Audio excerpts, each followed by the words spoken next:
Hi, my name is Eric Salerno. I'm the Town Planner and Economic Development Director for the town of Tyngsborough.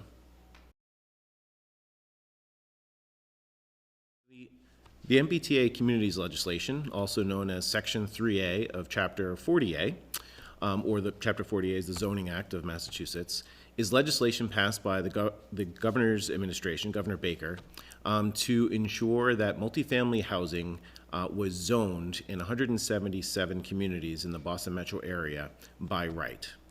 This was done because it was clear to just about everyone that analyzed the numbers with regards to housing starts, multifamily development, housing prices, that additional housing was needed in the state of Massachusetts in order to find better places and more places for young families, seniors, and others to live, and to increase the economic competitiveness of the state.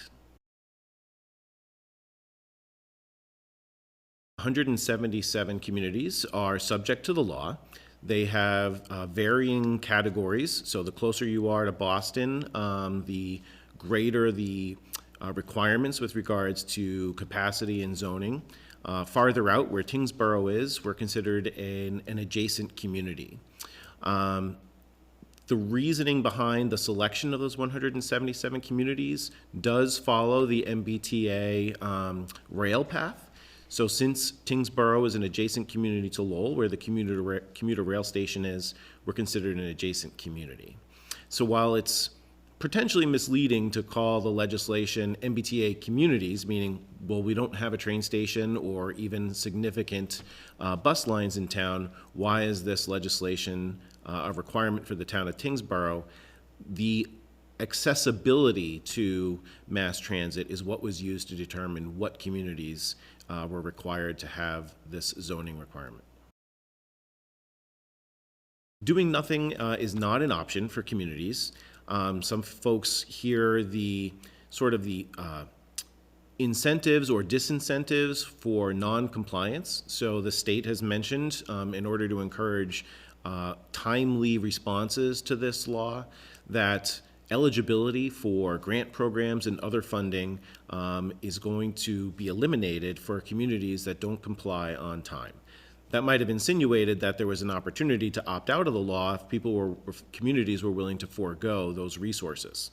However, in March, the Attorney General's office issued an advisory with regards to the enforcement of the MBTA Communities Law, explaining that this is a new statutory zoning requirement that all those municipalities, all 177 of them, are required to follow. So while there are incentives, meaning you remain eligible for these funding programs, built into the guidelines, there is no mechanism for communities to legally opt out of this statutory requirement. The law is pretty explicit with regards to what communities need to have built into their new zoning to comply with the MBTA communities legislation. It can be boiled down to a couple of descriptions. You need to have 50 acres of area in your zoning district. They don't have to be contiguous, so you can have some multiple areas. You have to have a residential density of 15 units per acre. And in adjacent communities, you need to show that you have a yield for potentially 750 units. However, the state guidelines have provided flexibility for communities to identify where those zoning districts are. So you don't have to find undeveloped land. Your district can be defined in areas where there's already existing buildings on the ground, which means that while it's zoning compliant, it doesn't mean that the community is build ready. So this is a zoning legislation, not a mandate for the construction of housing.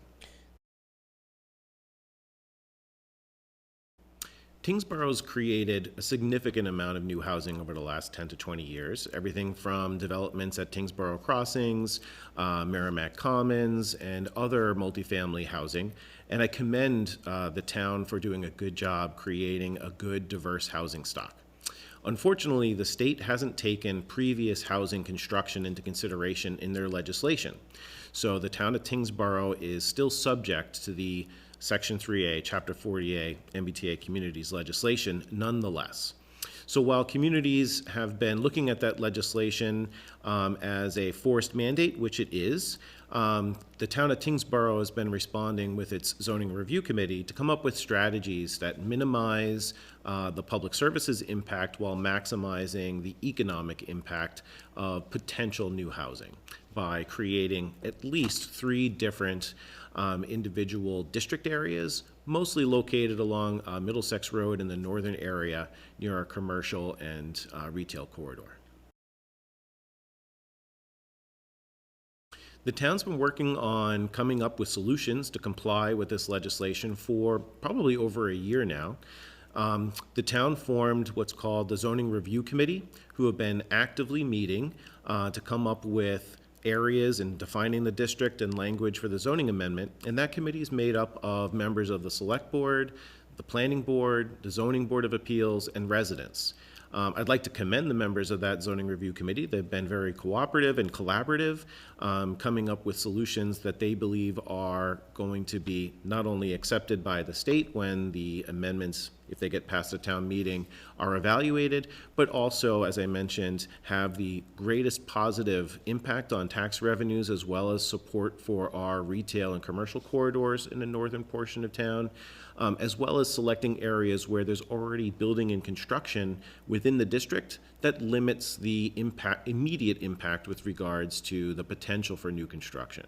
So we're trying to find a happy medium with regards to creating the potential for actual new housing in areas where it has a positive impact, as well as including districts in the zoning area where immediate housing development might not be possible, but could be in the long-term future.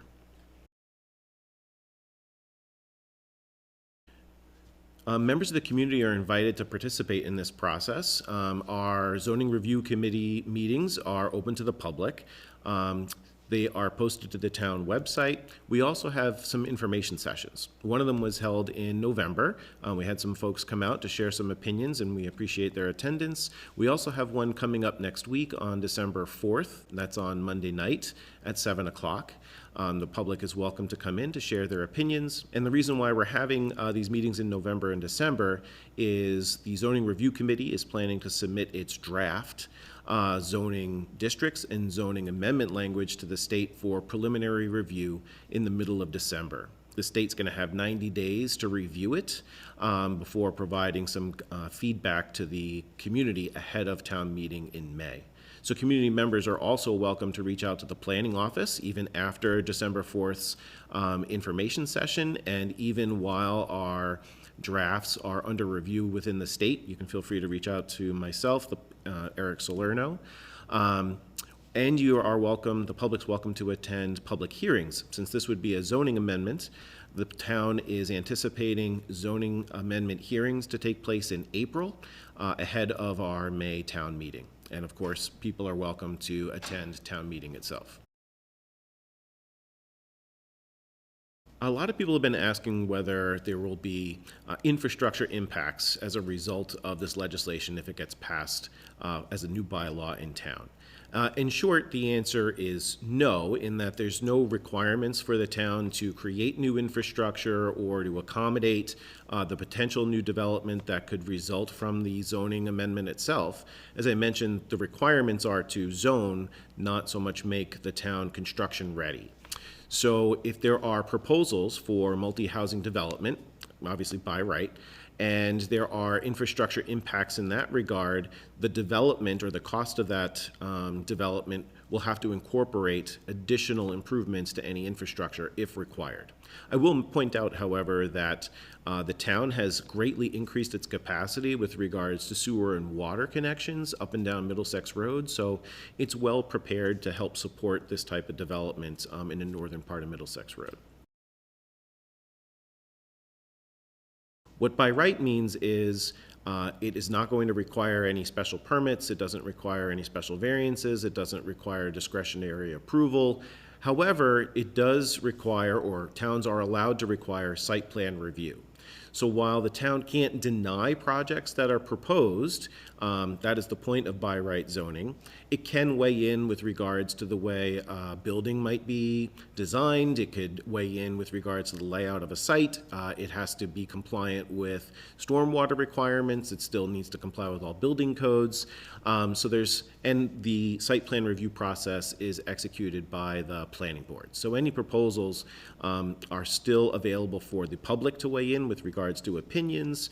The planning board is still eligible or basically expected to weigh in on the site plan and interact with developers to ensure that the best development possible for the community is the result. The town of Tyngsborough has been receiving technical assistance from the Northern Middlesex Council of Governments, which is our local planning agency, regional planning agency.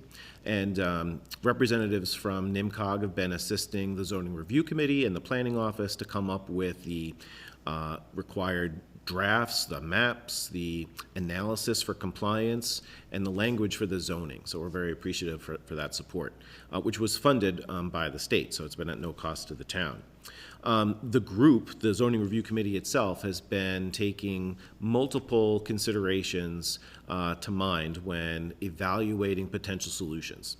NIMCOG had proposed a handful of different scenarios as well as varying district areas around town, and the Zoning Review Committee had taken overall economic impact into consideration, its likelihood for immediate, midterm, or long-term development. So what is the actual development opportunity that results from the zoning change? They looked at ensuring that they had areas within the district that would provide immediate development opportunities and other long-term development opportunities to comply with the legislation. That helped minimize the overall number of units that the community might see developed in the near future while trying to maximize those potential units' economic impact on our retail and commercial corridors.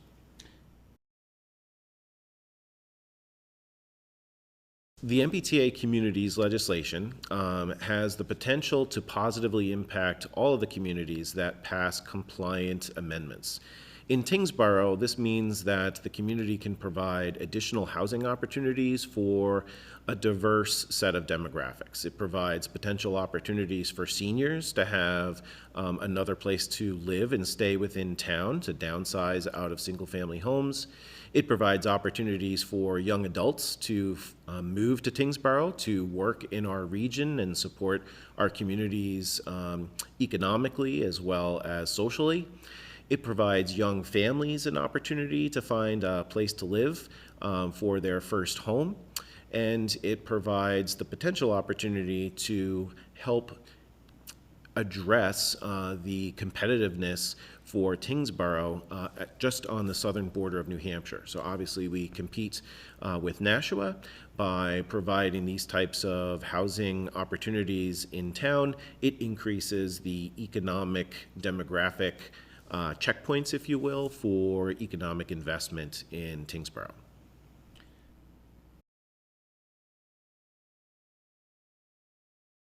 The MBTA communities legislation doesn't have any impact on transportation itself, despite its name. It's strictly a housing zoning statutory requirement. So while it has a mass transit name associated with the legislation, it doesn't necessarily have any impact or provide or impose any requirements on communities to change its mass transit investments or infrastructure. However, by incorporating more multifamily housing within the community, the planning office as well as the town itself can continue to look at ways to help move more people using mass transit, either through bus or other methods, which we're always looking at as we move forward.